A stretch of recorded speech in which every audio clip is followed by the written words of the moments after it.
আসসালামু আলাইকুম। আমার নাম ইমরান হোসেন। আমি এবছর গ্রাফিক্স আর্টস ইনস্টিটিউট থেকে পিএইচডি ডিপ্লোমা শেষ করেছি। আর আমার ইচ্ছা ছিল যে ভিএফএক্স অ্যান্ড অ্যানিমেশন নিয়ে বাইরে কোনো ভার্সিটিতে পড়ার ইচ্ছা। তো আমি এক সময় বাংলাদেশে এই সাবজেক্ট অ্যাভেলেবল না হওয়ার কারণে আমি বাইরের দেশে এই সাবজেক্ট খুঁজতে ট্রাই করি। তো এক সময় চন্ডীগড় ইউনিভার্সিটিতে এই সাবজেক্ট পাই। পাওয়ার পর আমি বিভিন্ন গুগল বা ফেসবুকে মানে এ সম্পর্কে কন্ট্যাক্ট করার জন্য কোনো এজেন্সি বা কোনো মাধ্যম খুঁজছিলাম। অবশেষে আমি ভিত ওভারসিজ লিমিটেডের সন্ধানটা পাই। তো আমি তাদেরকে নক করি। নক করার পর এক সময় সঙ্গীতা আপু আমারও রিপ্লাই দেয়। তো ওই জায়গা থেকে আমি সঙ্গীতা আপুর সাথে মানে ওই বিষয়ে কথা বলি এবং উনি আমাকে সম্পূর্ণ পুরোপুরিভাবে হেল্প করেন এবং আমি স্কলারশিপে চন্ডীগড় ইউনিভার্সিটিতে ভিএফএক্স অ্যান্ড অ্যানিমেশন সাবজেক্টে করতে যাচ্ছি, পিএইচডি করতে যাচ্ছি আর কি।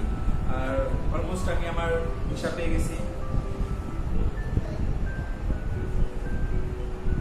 আর অসংখ্য ধন্যবাদ ভিত ওভারসিজ লিমিটেড